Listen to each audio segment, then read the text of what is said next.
Good evening. It is autumn, coming to you from sunny California, rainy California.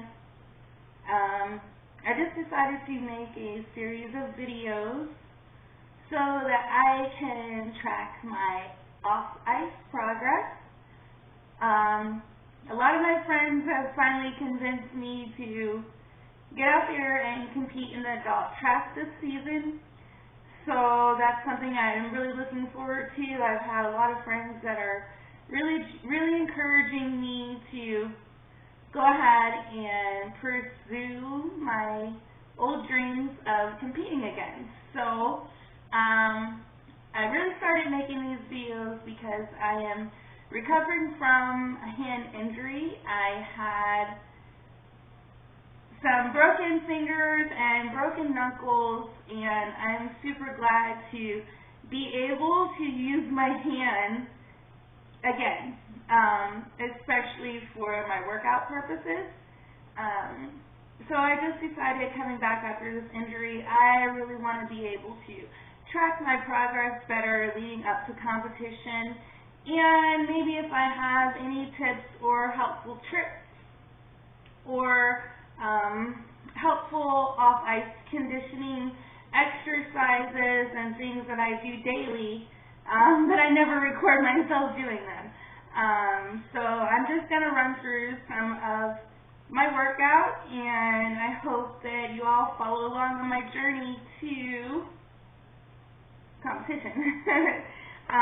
So it's been a really long time since I've been in a competition. It's been many years, so I really want to, leading up to competition, I want to be prepared, I want to be ready off ice as well as on ice, and since right now I have more time off ice than I do having practice time available, I decided to start making these videos just so I can track my progress. So if I post it, I will post it.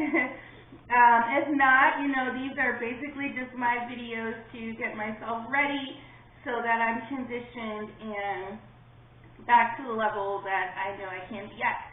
So let's get into it. I'm going to play some music. If it's too loud, you can follow along with me if you like. I'm just basically here going to give you a glimpse into my daily workout, and it's definitely geared for figure skaters. These are exercises that I've done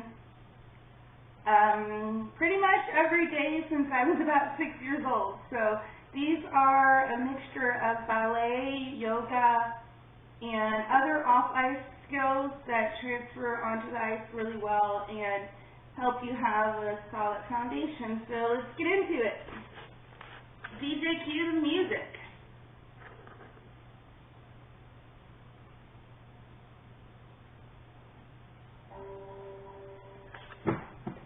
So, normally I spend about 5 minutes just jumping rope, and I just have a regular jump rope. It's not weighted or anything. So just bear with me, and if you want to follow along with my exercise program, you're welcome to it. Otherwise, I would definitely use this tape as recording to make sure that I'm doing everything I need to do. So right now I'm just going to jump rope for about 30 seconds. And at the ice rink, I typically, before I skate a session, I like to jump rope as well. It just warms your muscles up a little bit. Nothing too strenuous.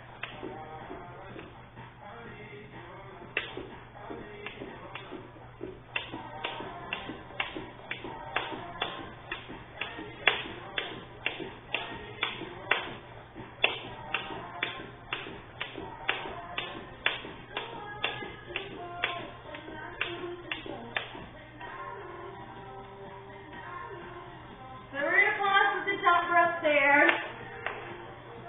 I definitely need some better endurance. I probably need to run a lot more. Last year I did a lot of running. I was up to about 2 miles a day, so I really need to get back to that. But for now, 30 seconds on the jump rope is enough to leave me breathless, so we'll continue.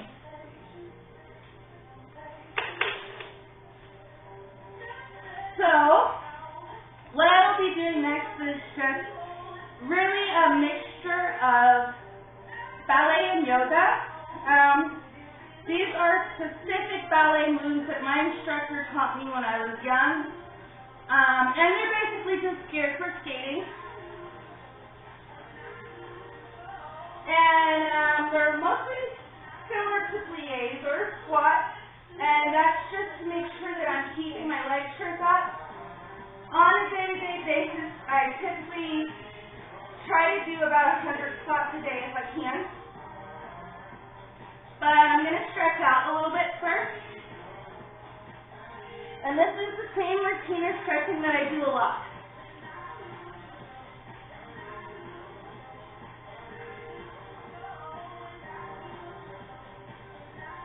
And you can see here, we're just doing hands to the floor, getting those hamstrings nice and loose back there. They're always tight. That's probably the easiest muscles to loosen up when you skate, and they're also the first muscles to get tight when you skate, in addition to your quads. So you'll see a lot of skaters do this,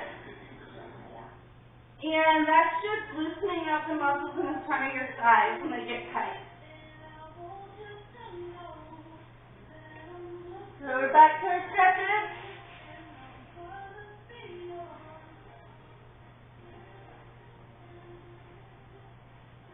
And you always want to hold a stretch as long as possible. The longer you hold it, the deeper the stretch can be.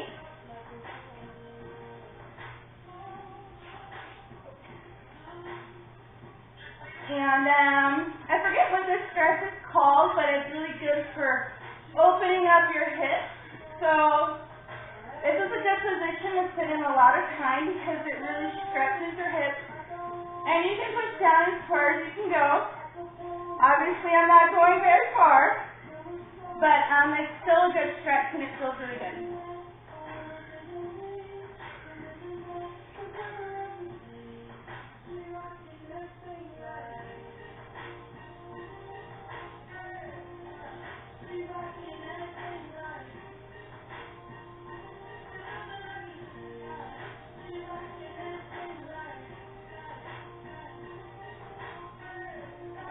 And then I go back to the stretch again. And to make sure I'm really nice and loose. So I want to get ready to do some spirals on the floor. My spirals are always much better on ice than they are standing still on the ground, as are my splits. So I can do the splits on ice and not on the ground. But I do use a small front split. Of course, my leg is not extended out here, it's bent. But I still get a nice stretch through the inner thigh so that I'm ready to do a little bit higher spirals.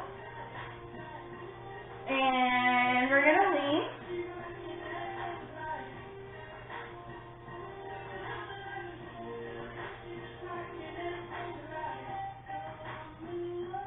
And on the other side, of course, we always want to do things on both sides, even though one side may be tighter than the other. As skaters, it's good to have a stretch on both sides.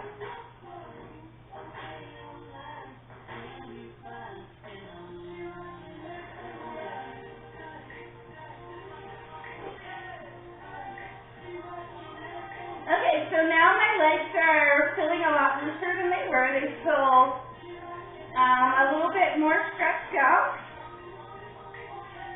So what I'm going to do next are just some squats and pliés. And these are very similar to the motion that you make all the time with skating. If you think about it, skating is a constant bend and raise. Bend and raise. And that's what you're doing the whole time when you skate. You're bending and coming up. So that's why I do a lot of modified squats, because it mimics skating. So I'm going to start with a regular plié.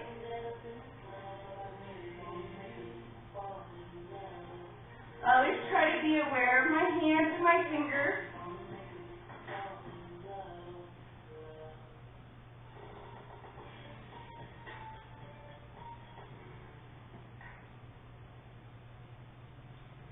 And again, this is just warming up your thighs and your butt muscles. And we can go ahead and take those same set of squats out to the side. So I mimic as if I were stroking. So if I were stroking, my arm position would be here. And I would bend and push and come up. When I put my foot back, my free foot, I always want to make sure that I'm pressing off the inside of my foot right here, because that is where you push on the ice to give you more speed. So I mimic that on the ground so that my muscle memory will transfer to the ice where I'm able to have bigger pushes.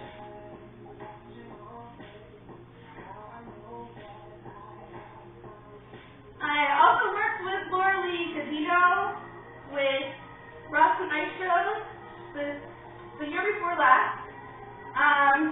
And she was really good at getting me to stretch out and hold. And so that's what I've been making sure I bring that home with me so that I can take her lessons and make them look for them. So it's bend, push, together. Bend, push, together.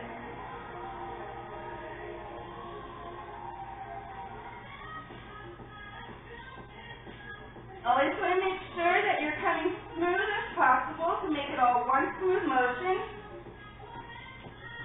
Keeping your back and head straight, chin up. So that's basically what I would do as I was stroking around the rink. So I really like those types of squats because they do mimic skating. So next I'm just going to do a couple of spirals, nothing too fancy. This is just basically getting my legs warm for when I do make it to the ice.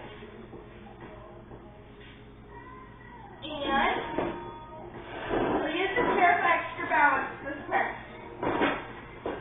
But when I'm on the ice, I don't need a chair. I use my speed and the pressure from the air to create my table to press on for my balance when I'm skating. But since I'm not moving, I will use the chair.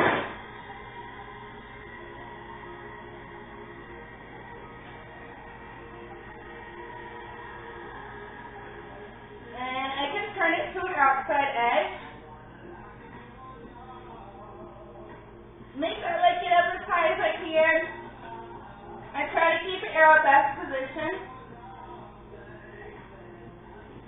And that's good enough for now. I'm pretty pleased with the height on that. Again, when I trained with Laura Lee in West Palm, my spiral was one of the things that she worked on with me at the board, and I already had a good amount of flexibility before I met with her, and that's from stretching every day. But after I met with her, I was really able to maintain that flexibility, so that's always a good thing. And of course, the goal for me is to be able to do a Billman spin again, but I'm far from that. So, in looking at that goal of a Billman spin, I have a chair stretcher. Typically, it hangs over the door, and you can use it to stretch. In this case, I'm just going to use it on the floor instead of on the door. Most people that are in dance, cheer, gymnastics are familiar with this. It's a ballet stretcher. And since I finally have my hand back, it's nice to get a little stretch. And again, I have a long way to go here before my head and my foot are able to come together. So right now I have like almost 3 feet. And I definitely need to improve my back stretches and my leg flexibility to get to a full build. But that's excellent exercise using the stretcher. And now I'm just going to do a regular scorpion without trying to pull it to my head.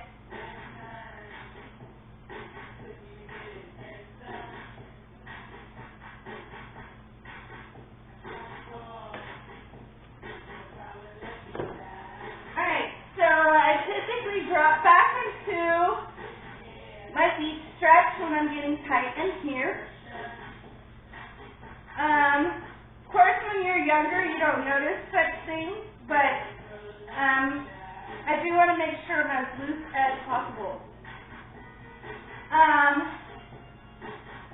So there's a few other stretches I'd like to do with you guys today.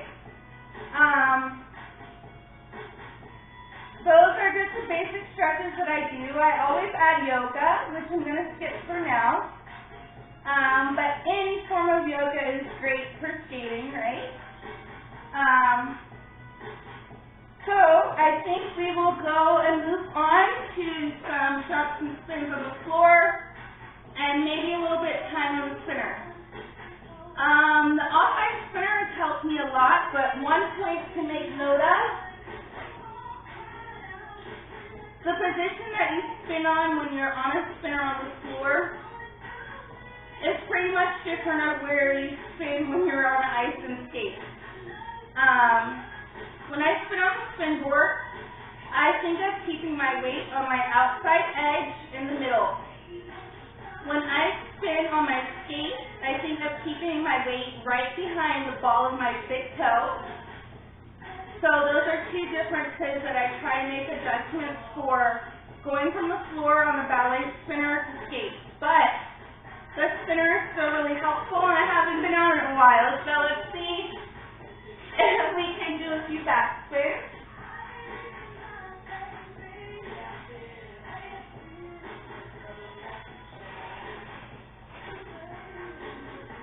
So I'm just doing a regular backspin, checking out as I would if I were doing a jump like a loop.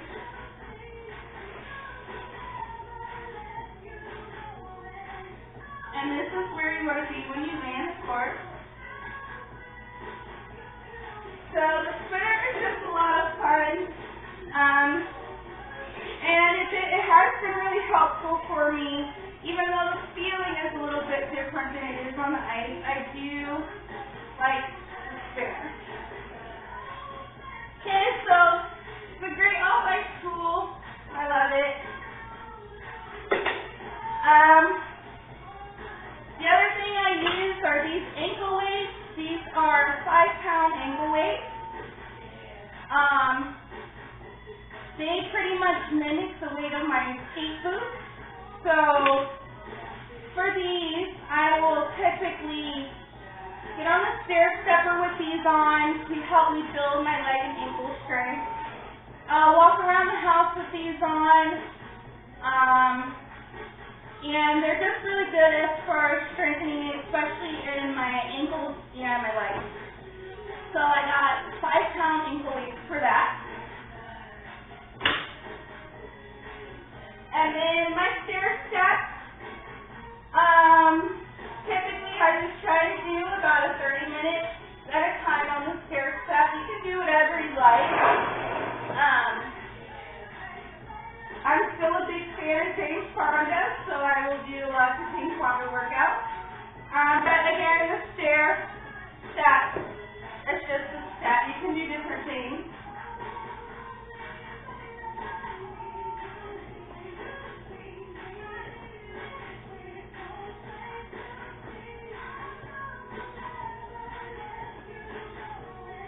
So those are typically the exercises that I do on the stair step, just the regular step, and a step up with a stretch back.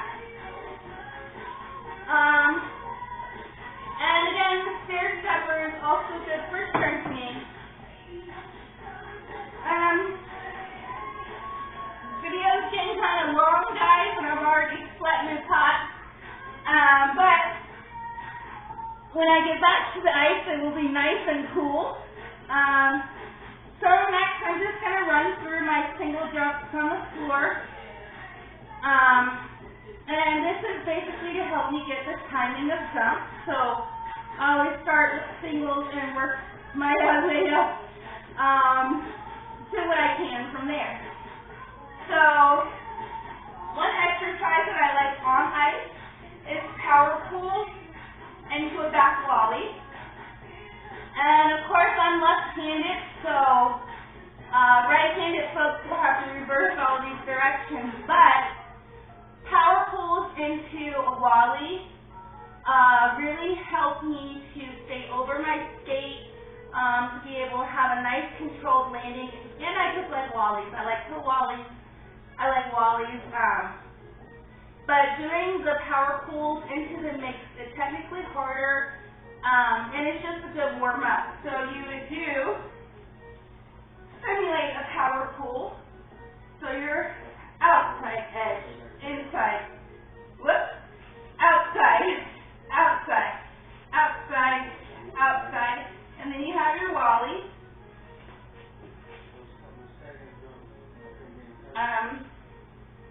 And so that's just to get warm up that I typically do on ice to help me get started with jump. So it's power pull, power pull, power pull, and a Wally. Next jump, after I do Wallies, I'll do toe Wally, which is just the same, right? Toe Wally. And then moving all along, I typically will do wall jump, which I have a very high wall jump, so I really do like to practice wall jumps because they keep your timing. So the timing on our wall jump is cross, cross, hold, a step forward with my arms back, at least I try to in theory, and up over the river, push out for the landing. So let's walk jump. 1, 2, and jump. And next I'll do a walk jump, loop jump.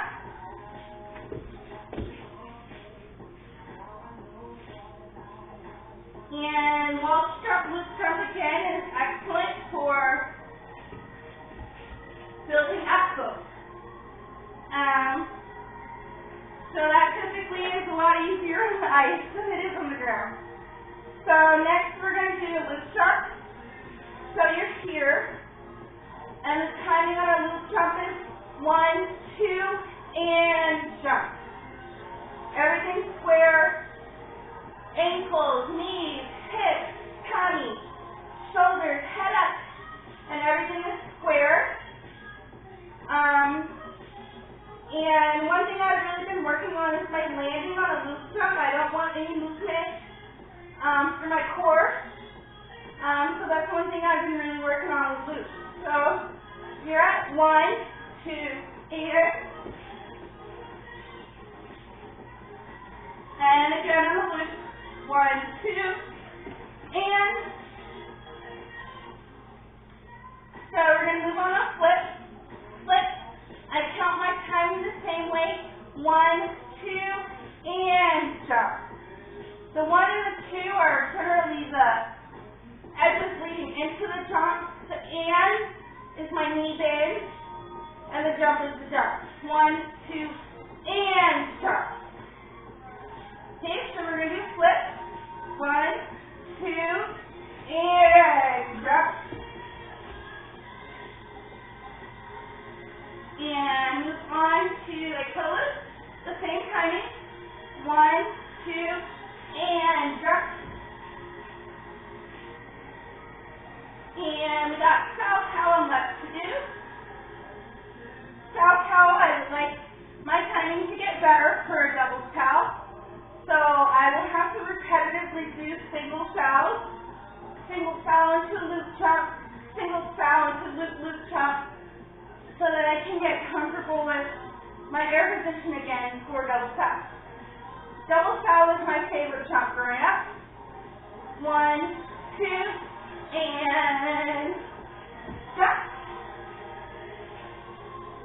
And then we have left. So left is the same. Making sure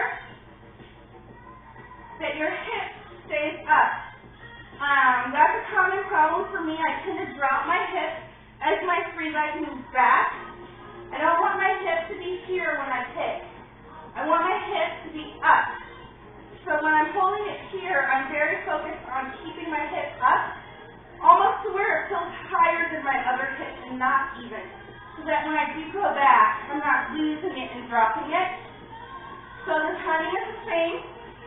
1, 2, hip up, reach, and drop. And let's loop. So axle is the last single that I have. Then we'll see how that one turns out. I generally do toe tap axle, which is also how I first learned my axle from a standstill at the board. So when I started doing axle, I would toe tap axle as far as I could go. And I do it from a standstill over and over and over. Then I got in the harness, and after one harness session with my coach for only maybe 30 minutes, it was the best used lesson time, I was able to gain my axle after that harness time. So if you guys can get in harness, I definitely recommend it. Just because there's no other better stimulation than being in the harness. You get a little extra time to figure your body out, figure out where the ice is when you land, to make any corrections that you need to make, and harness really helped me with axle. So I'm looking to get back into harness when I start working on double axle again. I think over time I've only landed maybe 15 clean double axles. So that's definitely something that I'm working on. So for now we're just doing singles.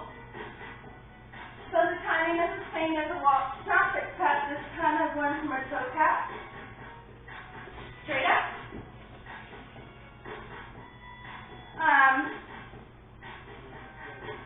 When I'm doing axle, I always try to think of going straight up into the air, because I had a tendency to pull back when going into an axle, but my coach definitely drilled me enough that I was able to gain axles, beautiful delayed axles, that I'm working towards achieving again. So stick with me, we'll see how our off-ice training goes, and the next time we get some ice time together, we'll see about putting together a program. I've been working on some choreography. I got some really cool music coming out, and I hope you guys have a great evening with your off-ice training. Happy skating, everyone.